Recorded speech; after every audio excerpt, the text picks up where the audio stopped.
Yeah, I spit raps like a heart attack, fast fatal heart impact, past painful scars. In fact, I blast tasteful bars and packs. I back up my actions, fact don't ask, grab reactions, jacked attack with every word, then act with class as they hear me snap. I got nothing to lose, cause I fought and felt the bruise. Now I'm not the one confused, call the shots and they produce. I ain't lost, I'm finally loose, pick a new silver excuse. I need the views to boost me to a new abuse of being used. Everybody wants a piece now, y'all can rest in peace now. You're dead to me, so peace out. Remember, you're just freaked out. Get ready for defeat now, I'm gonna make you bleed out. Listen on repeat now and weed out all the weak now. Get up and make a change, don't remember yesterday. If you got something to say, speak your mind before your grave, cause your life is yours to save. Ain't nobody gonna change, everybody stays the same. So be different, make a name, huh? I keep on moving forward, always getting closer, march until it's over. And just like a soldier, I keep on moving forward, always getting closer, I march until it's over. And just like a soldier, I keep on moving forward, always getting closer, march until it's over. And just like a soldier, I keep on moving forward, always getting closer, march until it's over.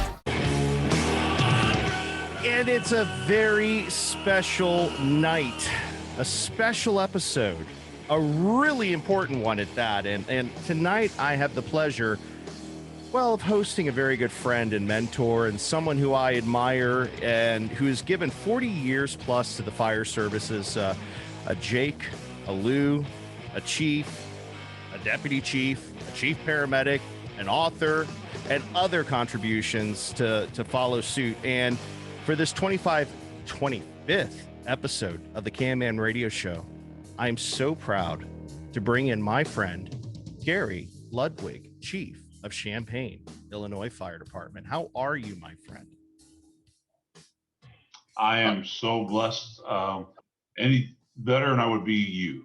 Well, you know, this is an exciting opportunity. We are at episode 25, and we have been bouncing this idea around now for, oh my God, at least 6 or 7 months, because we've got a book that we're going to discuss this evening, a book that I fell in love with the moment it arrived, and just the cover alone representing some of your life and your work, this book right here called Fully Involved Leadership. And I can tell you that the moment I opened it up and read this inscription, Jason Liska, a true brother, and that was from you, and that was sent to me last year. Not only did I read this cover to cover, but paying it forward was probably one of the most beneficial things that could have ever been done to honor this work you have put into this book and the messaging behind it.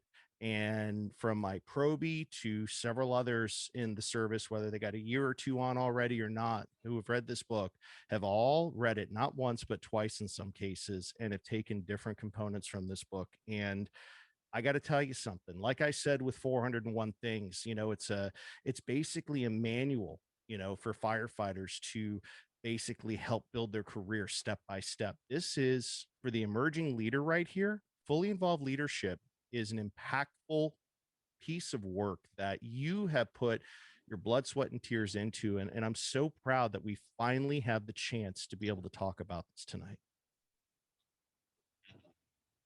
Well, I'm honored to be here with you, quite frankly. So I'm excited to always talk about leadership, and any opportunity I have to mentor and coach and do professional development and bring up those that are coming behind me, and make this fire service even better than what it is, I will always take that opportunity.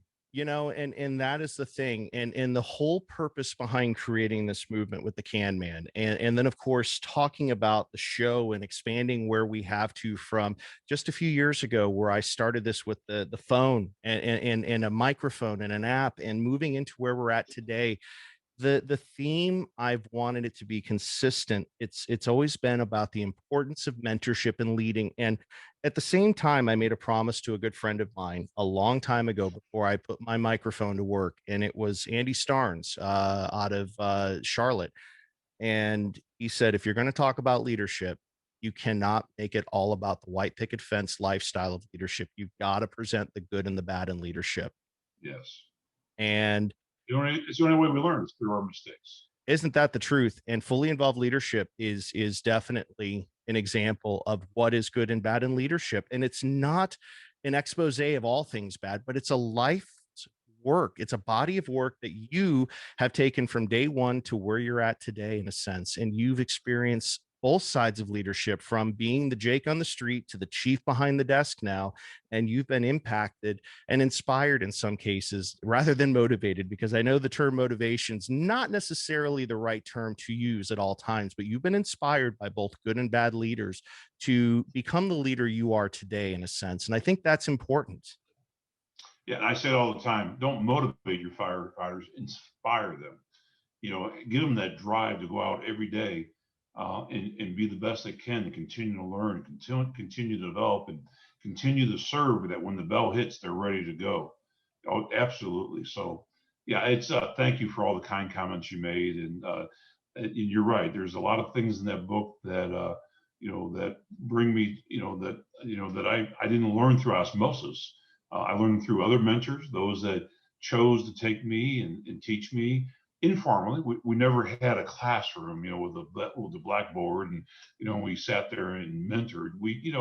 It was an opportunity for me to pick their brains, and then for them to talk about things. And so there's also, the book encompasses mistakes that I've made, and so it's a combination of all those things. Because I'm not perfect. Far from it. Just ask my wife. Or ask Sarah on the other side of the wall. She'll give you examples. Trust me. Yeah, I promise you. My wife swears up and down her ex-husband's going to be normal. So, but then he'd be boring. By the way, he'd be boring if he was normal. It would be boring for her, yes. But the bottom line is, we all make mistakes. It's the rent we pay for our advancement, as I like to say. It's funny you say that, because you stepped into leadership at an age where most people wouldn't even consider it. I mean, you were 18 when you joined the St. Louis Fire Department, which is, one important component of this book where things start. And I don't want to give away the whole book, because I want people to go to Audible. I want people to find it on Amazon. I want people to listen to it or read it, because the messaging inside of it is what matters. But, you look at when you came into your role as a leader, and it's something that I've look back on even in my own world and have discussed in conversations and different podcasts. When you were 20, you were nowhere near ready to be a lieutenant on a fire truck. Not at all. Absolutely. I'm working with men who came out of World War II. Yeah. Vietnam. I mean, there was some salty dogs that came out of World War II, because I started in 1977. Yeah. So if you subtract 30 years, that's 47. I mean, I'm 43. So if that tells you I was born in 1977, I'm just saying, let's not go there. Let's not go there. Make me feel bad, Jason. Listen, we've poked each other back and forth in different podcasts. I had to throw a jab this one, just one little jab. That's right. I feel like I'm on a 50s radio station, and the hits just keep on coming. There you go. See, if I could do it any better, I'd be playing bebop in the background. How about that? Or doo-wop. The only thing I'm missing is 718 in the morning. It's 58 degrees. It's time to get up. So, well, and traffic on I-75 is at a crawl thanks to this infamous snowstorm, this blizzard coming in right now. I could do it. I used to do traffic, so I could pull one out of my tuchus if I needed to. Roger that. So, but yeah, it's you're right. I'm dealing with professionals that came that were fought in the European theater or the Pacific theater, then worked in the streets of St. Louis, and what could I teach them other than to show them respect? And that came from my mom. I have to give it to my mom. She actually, and I didn't realize it until as of late, that she was a role model for me for how to treat people. And so I contribute any successes I had early on to the fact that at least I treated people with respect and gave them the dignity they should. And that probably sustained me through those early years. I said this in a podcast not long ago with my good friend Chief Chikarotis, and we talked about how our mentors really truly started out as our parents in a lot of cases, and the lessons they taught us about, having pride, having a work ethic, having some sense of moral fiber, and an ethos in a sense, which everybody should have, or at least understand what the term ethos stands for. And we get back to that whole concept of you being that 20-year-old kid and stepping into that realm of leadership and having men who were battle hardened. You're talking the veterans from World War I all the way to Vietnam, sitting there before you, looking at you saying, "You're our leader." Oh, okay. We'll think twice about that decision. And how did you earn it? How did you earn that title? And it was not just by the bugle. It was through your methodology. It was through your practice of showing them respect and earning that respect in return. It was reciprocal. It's about being a servant leader. Yeah, Uh, they're not there to serve me. I'm there to serve them. damn straight.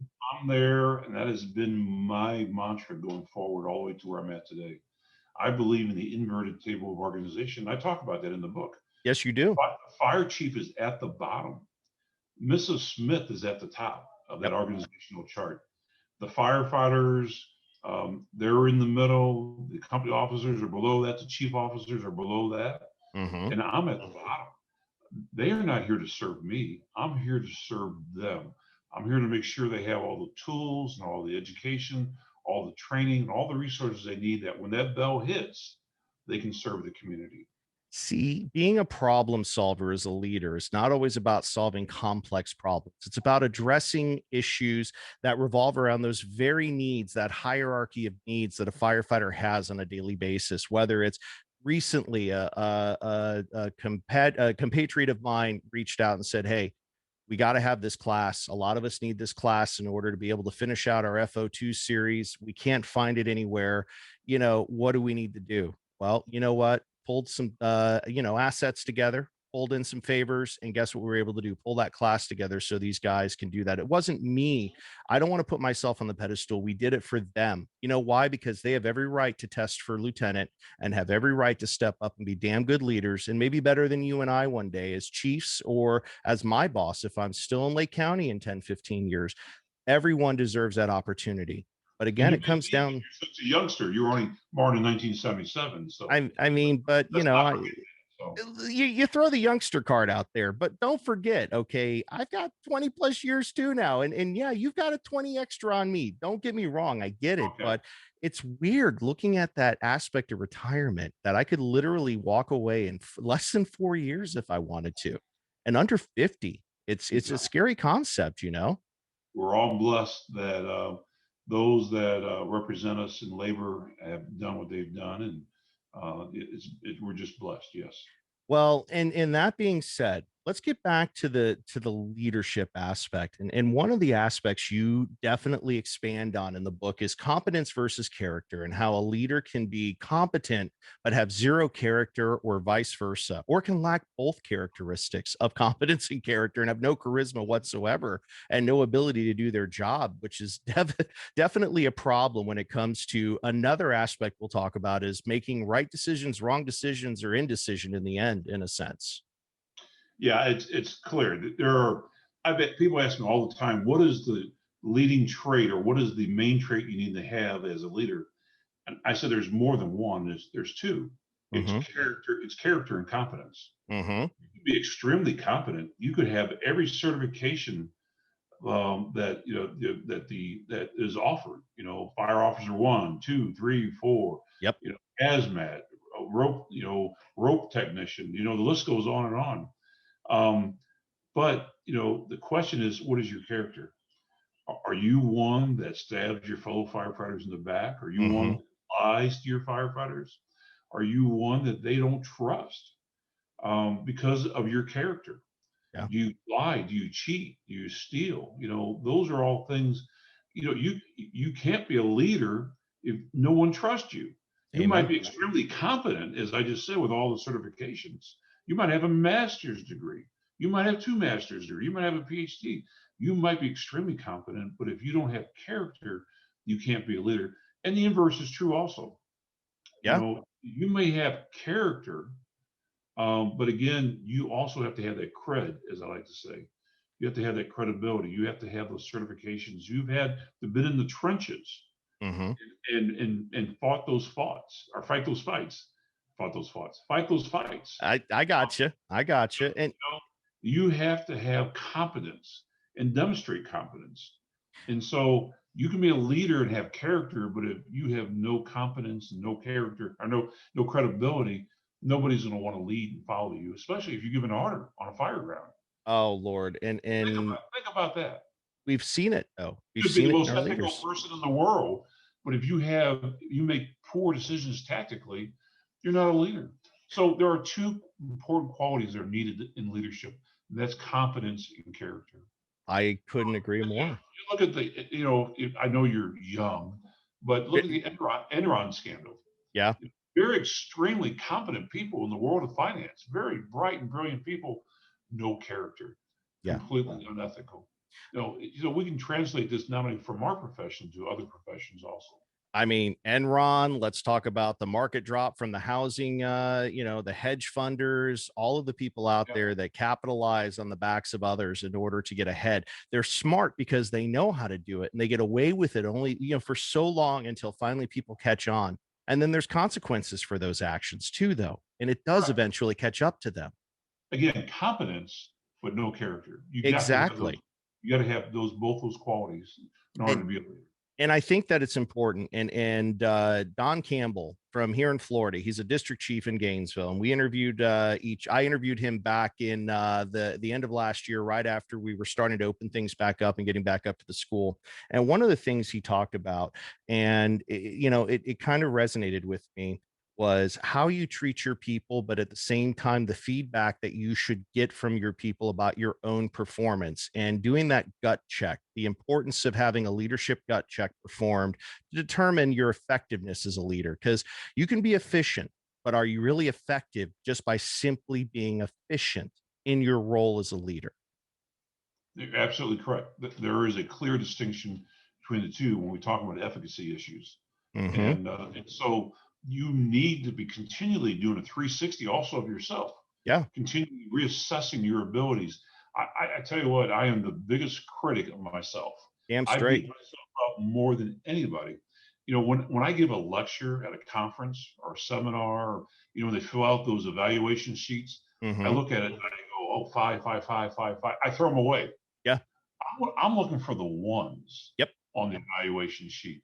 I'm looking for, because what did I do wrong? Mm-hmm. And if I see a bunch of those, I know I got an area I have to improve in. If I see one, I'm not so upset about it. But if I see a bunch of people that said something that is consistent across the board, I got some issues to address in my next performance, or I shouldn't say performance, but my next presentation that I have to do.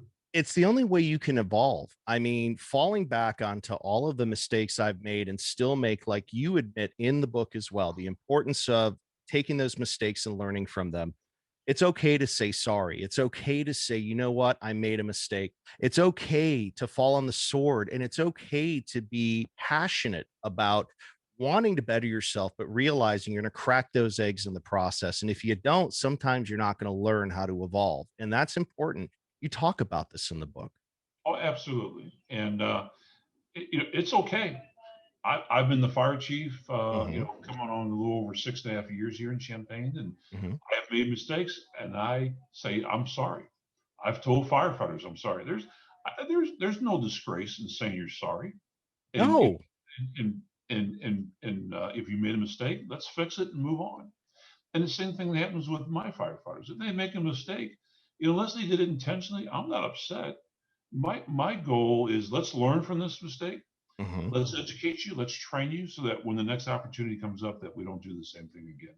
So let's talk about how, by doing just that, by demonstrating that humility as a leader, how you could inspire your people to be great at their job, in their treatment of others, and their success in the fire department. That's got to be an inspiring factor, because I know we've talked, and I catch myself all the time, and I always say, Gary would be pissed at me if I said motivating instead of inspiring, because we should always be inspiring our people to do better.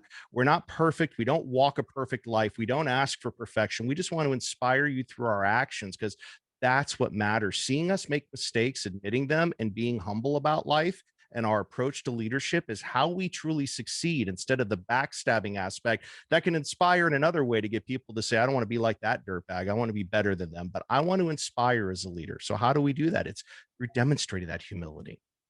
Yeah. So, Jason, I talk about this in the book. There are the three uns, I call them. Yeah. There are three reasons why firefighters do something wrong. They're unaware, unable, or unwilling. Yeah. You know, very seldom do I really find a firefighter who is unwilling to do the job. Sometimes they are unaware. They are forced into a decision. They have a choice of one. There might be three, four, five, six possibilities, seven possibilities. Yeah. Who knows? They make what they think is the best decision based upon their education, training, and experience, and it may be wrong. And as a result of that, they didn't do it because they were unwilling. It's maybe because they were unaware of something.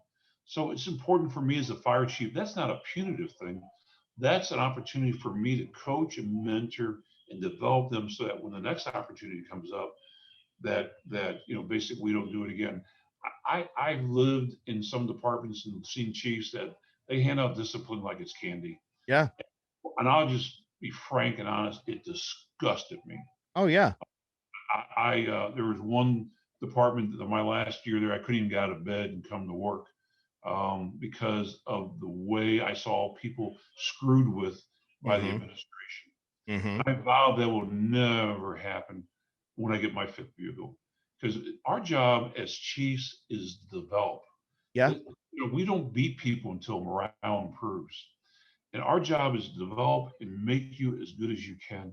And you don't do that by whipping somebody with a whip because they did something wrong. We do that through training. The only time that I've ever had to truly look at discipline is when the firefighter is unwilling to do the job. Yeah. If they're and sometimes they're unable, they might need a tool, they might need some other type of resource. Well, that's up to me as the fire chief to make sure they have that tool and that resource to do the job. So again, you're either unwilling, unaware, or unable. But even on the unaware, they sometimes have to make at-risk, I call them at-risk decisions. Yeah. You might be of A, B, or C of choice that you have to make a decision. Some company officer pulls up on a scene, he's faced with a scenario or she's faced with a scenario, and they have to choose. They have three different options. They choose A. Maybe B was a better choice. Yep. And I've seen people disciplined for that, and it has actually disgusted me that we take people who are willing, hard chargers, willing to do the job, and we whip them backwards and force them basically to say, you know what, screw it, I'm not making any decisions anymore. You know what it makes me feel like? It feels like we diminish the importance of accountability. If we're just going to go straight to discipline, that doesn't teach me shit. The paperwork that you hand me doesn't teach me anything more than just what's written on that document. You give me the tools to succeed. You show me a better way to move forward, make me understand where I was accountable for that bad decision, and I'll better myself to move forward versus having to live with that solo piece of paper with words on it that really, to me, it's just a methodology of bad leadership. If we're just going to hand you paper after paper, it doesn't solve the problem. Show me where. And if you can't as a leader, why don't you direct me to the person that can? Because again, I don't know everything. I'm not the best or the worst lieutenant. I like to think I'm passionate about what I do as a Lou. I'm competent. I do think I have character. I'm proud to serve my people because my crew comes before me. There's no denying that. And they know that. They know where my loyalty lies. But the bottom line is, if we can't demonstrate accountability through the process of discipline, then why bother just going to a piece of paper at all? I think it was Teddy Roosevelt that said they don't care how much you know, they want to know how much you care. Yeah. And that's what leadership demonstrates, is caring for your people, taking care of your people, developing your people. It's not an us versus them, as a lot of people think. We're one team. And you have to be a leader and help develop your people, help them do the job by getting the tools, the resources, the education, the training, and then supporting them when they roll out that door and the door closes behind them. I couldn't agree more. And yet we often fail to see that happen. And then what I think we get is that lateral transition in a lot of cases. It's not always about the money. Sometimes it's about seeking out better leadership. You know, I get a lot of the young people that leave departments from around my area within 100 to 200 miles. Why'd you come here? You know what, the administration or the chiefs or this, it was that. And very rarely do I hear it was because of the raise, because in reality, $2,000 to $3,000 more a year doesn't make that much of a difference. It's because of the culture, it's because of the leadership that a lot of people walk away from departments looking for a better avenue or a better resource. We're proud to take them in. I'm happy to take them in. As a Lou, I have a lot of ability and a lot of latitude that I can utilize to my advantage to help mentor and develop these kids. I can hand them off to other Lou's that want to do the same thing. I got a lot of great officers in my department that I admire. I think that sit higher than me in the hierarchy of abilities and competence, and I respect the hell out of them. But that's the point. We all understand strengths and weaknesses, and we see that character in people, and we want to develop that character, even when others are failing to look at that character or that potential that resides inside of each of them. I tell people all the time, when a firefighter leaves your company, you're not leaving their company because of where they're stationed. They're leaving their company because of you. Yeah. Yep. And that's important If to they know. leave the department, they're not. Yeah, they are leaving bad leaders is what they're leaving, and they You want know, to go someplace else. and that kind of Look at the segues. officer who Go never ahead. has an opening. I'm just saying, I just want to finish my thought. Look at the officer who never has an opening on their company. Yeah. Why is that? Because their firefighters never want to leave. The only time they might leave is when they get promoted. But But that's they love okay. working for that officer. They want to be with that officer. They want to be with that battalion chief in that division or that battalion. They leave. They don't leave because of anything else except because of who is leading them. There's nothing prouder than as a company officer seeing your probie make it off probation, go into medic school, go into the USAR world if that's their desire. Seek the FO1, FO2 classes out so they can promote in 4, 6, 7, 8, 9 years whenever they choose to do so, and truly evolve from those fundamental foundational aspects of leadership that we try to teach them as the mentors to them in their very first exposure, in some cases, to the fire service. It's a rewarding concept at the end of the day, a rewarding prospect to see them just getting off that first year makes a difference in attitude, I think. And it turns them into mentors for that next generation, which is that pay it forward mentality. Roger that. And I can't, I don't know what more to say than what you just said. You're absolutely right. It is so fulfilling to see those that you have developed and those that you've worked with succeed. Damn straight. And yet, at the same time, we touched on bad leadership a little bit. And I want to go back to this for a second, because in one aspect, you remind people that if you have to tell them you outrank them, then guess what? You're probably not a leader. And that is a very true statement. If I have to remind you that I'm your Lou, or you have to remind them that you're their chief, well, one, you don't have the respect that you anticipated you had from that person. And two, you got to figure out why you lost it or never had it to begin with. Absolutely. It's the rank on the insignia or the collar brass or the title don't make you a leader. No. That is nothing but the superficial is all that is a title, and it is a piece of metal on your collar. That's all it is. Yep. The white shirt doesn't make you a leader. Nope. What makes you a leader is your actions. That is a damn truth. And when you think about it, what actions stand out more often than the good actions in some cases? It's the negative actions of that leader, because that's all they know. And the few and far between inconsequential, minute, small acts of generosity or compassion are not even on the scale to balance out or outweigh the negativity that a bad leader can bring into a house and the toxic nature of that bad leader. And it grows. As I like to say, that they seldom remember the last thing you did for them, but they will remember how you made them feel the last time. And you think micromanaging plays an important role in that? That's something we discuss in this book as well. We talk about not being a micromanager as a leader and how that can negatively or adversely impact the growth potential of a firefighter. Yeah, when you micromanage somebody, what you're sending is a message that I don't trust you. Yeah. I don't trust you to do things. I don't trust you. I have no faith in you. And as a result of that, I'm going to micromanage you and make sure everything is done right. And we can't micromanage our people. I talk about a lieutenant in the book there when I was in Memphis that he came in and reported to me. I could barely get in the office. And he was one of the lieutenants of my staff, and And I could barely get into the office to get the light turned on the switch. And he's in there telling me what he did the day before and what he's going to do today. And one day he caught me off guard, and I gave him an expletive. I go, anyway, I won't say it, but I know what you're saying, though. I know what you're saying. I was a bad morning. He turned around, he left. And I thought, what a jerk I was. I made a mistake. Yeah. I got on the phone. I brought him back in. I apologized. And I said, his name was Jim. I said, Jim, and he knows we laugh about this story now. I said, you don't have to come in and tell me everything you're doing. I trust you. I have faith in you. I believe in you. And if you make a mistake, it's okay. We fix it and then we move on. It's all right. He goes, I've never worked in that environment before. And I was a new deputy chief in Memphis at the time. Yeah. He says, I've never worked in that environment before. I said, well, it's a new day. I read that repeatedly just to recite that story in my head about Jim and the 7 a.m. lights on, not even ready to, you didn't even have your first bit of anything in your system. And you were right there. It was done. You didn't have a choice but to respond, but. And we laugh, Jim and I laugh. We talk on the phone. We laugh about it now. Yeah. Because he'll call me on the phone. I'll see it's him and I'll go, is this effing important? But on a more serious note, because that's what I said that morning when he was following me into my office. I go, is this effing important? Yeah. And he knew it. He turned around, he walked back out. I thought, oh my God, Gary, what a mistake that was. Yeah. I waited to get back to his office. I called him on the phone. I said, come back up here, Jim. I apologized. And how about that lesson you learned about keeping your emotions in check as a leader?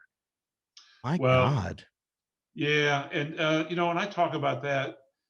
This is not so much what this applies to, but can we segue into that a little bit? Yeah, we can. Absolutely. Because it's a good segue. It is. I talk about I before E in the book. Yes, you do. We always, you hear that in spelling. I before E, except after C and all this stuff. Well, I take that, I play off that is I before E, intelligence before emotions. Yeah. And what I have seen, Jason, is this phenomena that chief officers, company officers, our brains are wired. Mm-hmm. We are wired that we are sent somewhere, we are faced with a problem, we come up with a solution, we fix it, we get back in the cab of our truck, the radio that we're in service, we go back home. It's done. We do that every day. Our brains are wired like that. So what happens when an administrative problem comes to us? We got to fix it right now. Absolutely right. We got to find a solution. We got to fix it. And that, I tell people, don't do that. Mm-hmm. You're not an emergency scene. You have the luxury of discretionary time. Use that discretionary time to make sure you're making the right decision. And in the case of me as a fire chief, I tell chief officers all the time, talk to your HR department, talk to your legal department. If it is a really sticky situation, you should be consulting with them. Oh yeah. If I'm running a fire scene, if I'm running a 2 or 3 alarm fire, I'm sitting in my car, running it, got my tack board in front of me and I got companies everywhere. I got them, on the roof. I got them, on side Alpha. I got them in the Bravo division, and my lawyer were to get in my car and start telling me how to run the fire, I would laugh at him. Yeah. You would probably laugh at, and they're laughing at us. If we're trying to figure out a personnel issue or a legal issue or a human resource issue without talking to them, they're laughing at us because we're doing the same thing that they would be doing. We're laughing at them. They get in the car, the command car, and try to tell us how to run a fire. Yeah. Why are we trying to handle an HR or personnel or a legal matter without talking to them? So use that discretionary time. Use that time to make sure you're making the right decision and you're going forward and that you're not doing further harm. So it's I before E, intelligence before emotion. Which makes perfect sense because you think, like you said, that every problem has to be solved in an instant as soon as it's presented. But you know what I like the ability to do is that moment to reflect. And if I don't have to call HR, or let's say I don't have to reach out to the county attorney, I have a battalion chief I can reach out to. Hey, chief, I got this issue. It's foreign to me. I could use a little step up, a little phone a friend. Let's see what we can do to resolve this together. one of the things I think is important as a company officer, and I think that this is something a lot of company officers forget, is that they have more discretion and more latitude than most chief officers do when it comes to handling issues. And if you think about that and the concept of that power, the company officer is one of the most empowered leaders in the fire service. And if you just simply sit back and think about what you're capable of doing versus having to rely on everybody else to do it for you, and you think emotionally ahead of thinking intelligently, you're going to screw things up if you just simply take that time to just put the intellectual aspect behind the problem, find the solution, whether it involves you going up or down or staying where you're at. Guess what? You'll find it. You just have to take that breath and do it. Yeah, it's funny you say that because you're right. Our company officers are the backbone of the fire service. You know, they are there when the chiefs have gone home Yeah. and they're sitting in a recliner watching Netflix. They are there to run the fire department. And so I tell my company officers, hey, I give you a $750,000 truck, and I give you responsibility for that. I also give you responsibility for over a $1 million building here. You know, I just put $1.75 million in taxpayer money in your hands. I'm giving you that responsibility. I better trust you, not Yeah. only to handle that, but to handle everything else. So if I don't trust you or nothing else, then give me my fire truck back and give me my building back, because that's a lot of money that I'm putting into your hands. So, but I trust my company officers. I am so blessed to have such exceptional company officers, but they were the backbone. If we're going to give them that much money to manage, then we should also give them the ability to make decisions. You know, one of the things that some people don't realize, and whether you are a fan of Chiefs or not, I can say this, and I'm saying this outside of you, of course, because I'm a fan of you and you're a Chief. Just call it what it is, right? But let's talk about what my chief did for us. Whether we like him or not is irrelevant. But our chief, when he promoted us, he handed us a book, and it was a what if book. You run into a problem. This is what we're going to give you to help find the resources to solve the problems. He had the foresight not to be a micromanager, not to be the person who's in your every phase of your step of growth and potential and opportunity. Even when you screw up, he's not always there to be involved, right? But when you have a complex issue or something out of the ordinary, he handed you a book with about 30 pages in it of different problems that are not day-to-day issues and how to solve them if you're presented with them. And I'm going to tell you something, that's a great asset to have as a new company officer. I wish more chiefs did stuff like that. I love that. I love that concept and idea. The what if, is it what it's called? Is the what if? It's book? the what if guide, basically. So it's just he hands it to you in a red binder, and it's hard paper, nicely printed, well organized, and it's just a step-by-step methodology for anything from, and let's just say things like you have a visitor at the station, it's the media, or an attorney calls, or what if you have a county commissioner show up, or you have a sinkhole, things like that, you know, resources that you might need to consider, but you didn't think about it. That what if book is there to help you, like a protocol book almost.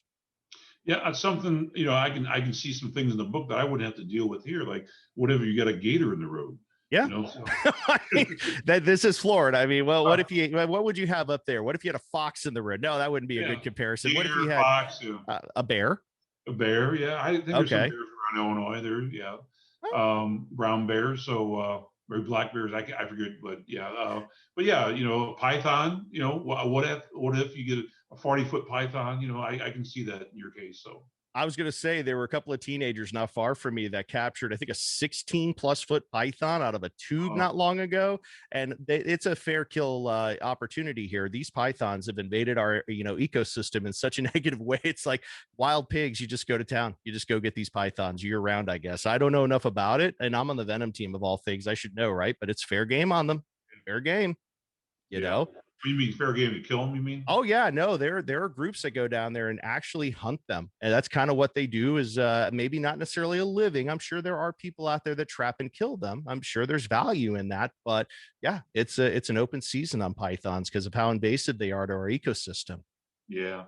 So anyway, I digressed on you. But, Me too. But I believe really, what if book. I love that concept and idea. I just wish people understood the importance of a simple book like that, just like the importance of this book right here. Okay. this fully involved leadership concept, this theory that you have put to practice. It's not even a theory, it's actual. It's a representation of 40 plus years in the fire service that you took chapter by chapter to introduce what works, what doesn't work, and how you succeeded. And I wish people knew the importance of books like these and how they can evolve as leaders. Because one of the things I've encountered, the young guy sometimes doesn't want to listen to the old guy, right? Well, why wouldn't you? Why wouldn't you? That old guy, he made it there for some reason, somehow, some way. And it's scary. I'm an old guy in the fire service. When you look at the 18, 19, 20 somethings walking through the door, I'm ancient history to them. What do we have in The best, common? the best thing you can do with the old guys, quote unquote, is get ramp time with them. Yeah. Sit out there and listen to them talk about the fires they fought, the things they've experienced, and just be a sponge and absorb all that. God, And it's amazing what yeah, you can learn. oh, it's amazing. It is truly amazing. So, by the way, I was looking when you're holding the book. It looks pretty tattered. You've been getting your money's worth out of that thing. It looks like, even though I gave it to you free, I might add. You did give it to me for Because, free. Full disclosure, full yeah, because disclosure. And you are my friend, and I but would never this charge a friend money. So, this inscription is what made the difference for me right here. Okay. oh, That was the first gift you ever exchanged with me. This right here, fully involved leadership, and 401 things being the second. And I've handed this book to my probie Kyle, who's handed it off to other probies and other 1 to 2 year guys and girls in the service. And I remember saying, Kyle, where's the book? Because I'm going to need it eventually. When we were really starting to plan this whole interview over the book. And he said, Lou, I got to make a phone call or two, but I know it's out there. I'm like, okay, it's an important book. Because I understand that, Lou. I'll find it. And he did. And it came back to me. And I'm like, this has got some road wear on it. It's seen the sights out there. And I'm kind of proud of that. I'm kind of proud of that. I'm honored that people are reading it. Like I said, I would never charge you. I don't charge friends. I've had some firefighters that all of a sudden an order will come through, and I see one of my firefighters buying one of my books. I go, you will not pay for one of my books. No. I give them my money. I give them their money back. I give them the book. Just last week, my photographer for my department, I see that an order came through. She's trying to buy 401 things veteran firefighters can teach you, one of my books. Yep. And I said, Della, no, I will not. I text her. I said, I'm giving you your money back. I'm not. You get a book, but I'm not going to charge you. So I don't do that to people. I'm so thrilled that you have the book and that you found it, of such value. I'm amazed at how many copies are sold, the paperbacks, and then I have it on Audible. A lot of people like to listen to it on Audible, and I had one department recently buy 40 books. Oh, wow. Out in Washington State, and the chief said, "Would you come on and do Zoom calls with us and teach and do professional development?" And I says, "Absolutely." So I'm going to spend time with them, and I think that's an opportunity that I can do with other departments also, that we can talk about what kind of person would you follow if they were a leader? Who wouldn't you follow? Because as you know, Jason, inside this book, at the end of each chapter, there are takeaways from each chapter to find the points of that chapter, and then I ask you, there are contemplations right here. And for the viewers who are going to see this on YouTube, if you go to youtube.com or go to the Can Man Radio Show on YouTube, I'm showing you an image of the takeaways and the actual contemplations. Where you have to self-reflect. I challenge you with questions after each chapter.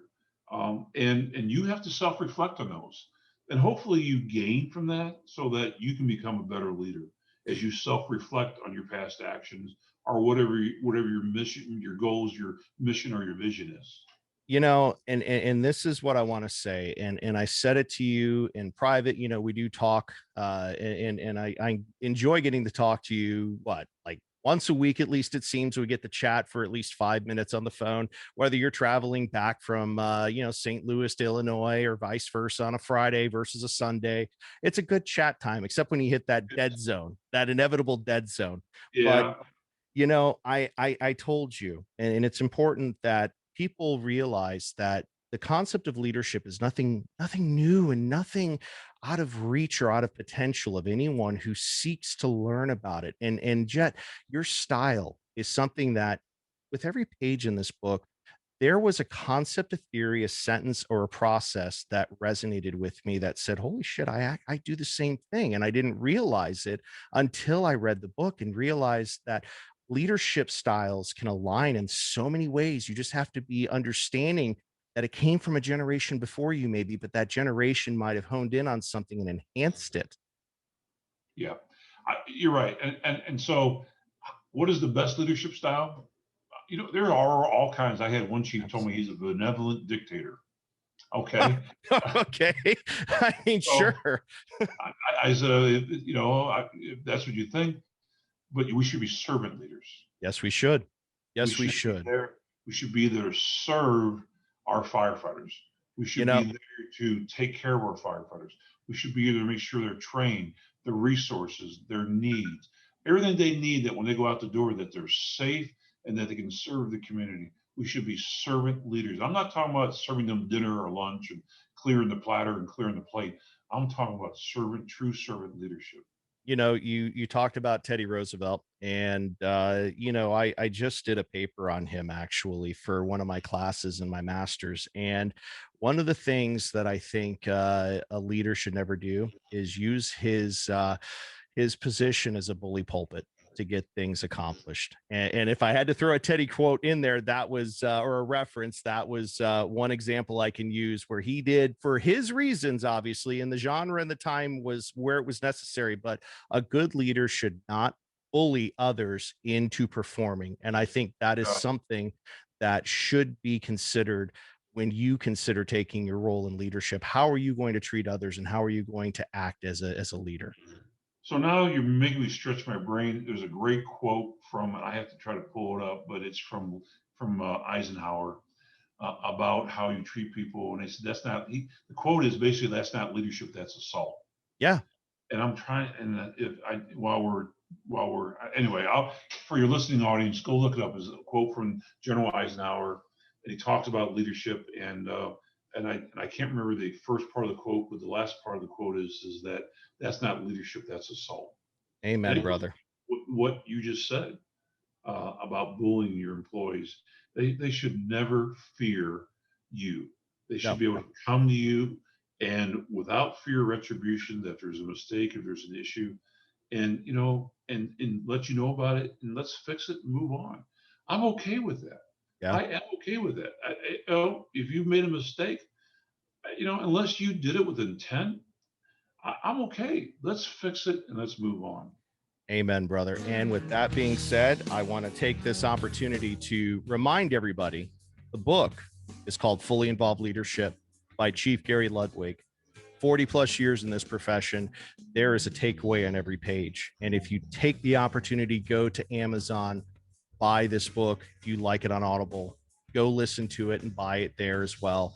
Audible, Amazon, your two best sources to find this. And my friend Gary, Chief, as always, it's an honor to have you on this show. It's always an honor to talk about your work and what you've taught me. And I reflect often on many of the conversations, and it all falls back into being a good leader and a good mentor, and the means and the methods that gets us there. Well, you're a good brother, and and I'm just so thrilled that you're a friend also. So Well, it's such a great time to come on here with you, as I always do, and we can just talk about things and laugh yeah, from time to time. So, and throw the jabs at each other when we have to.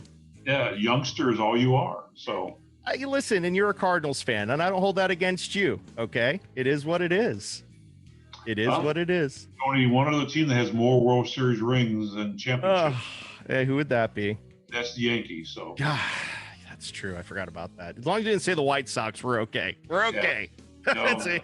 The St. Louis Cardinals are the second highest, or the second most world championships. Oh, well, on that note, I'm going to close it there and just let it lie, because we're going to leave baseball alone in this subject. You're not a Cubs fan, are you? From the north side of Chicago, you damn straight I am. Oh my God. I look forward to the year 21-24. Yeah.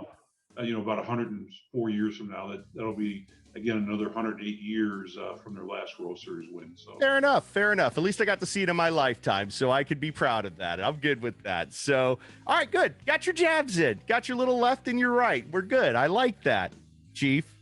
God bless you, man, and thank you for coming on. Huh? Hey, bless you, brother. Love you much. I love you too, brother, and thank you for always coming on and giving me this opportunity just to hang out with a brother and just talk about the good stuff that comes with all of our experience and even the bad stuff. So with that being said, everybody keep your head on a swivel. We're in those moments in life. I think we're seeing the light at the end of the tunnel, Chief. I think you can agree with that. I hope we're getting close to it at least, because we have enough shit we've experienced over the last year. That's enough for a career. The sun is peeking out from behind the clouds, and it's going to be a bright sunny day soon. Amen. All right. Well, with that, keep your head on a swivel. Always be your brothers and your sisters' keeper, and never fail to rise to the occasion. Look out for each other. All right. So we'll catch you again on the flip side.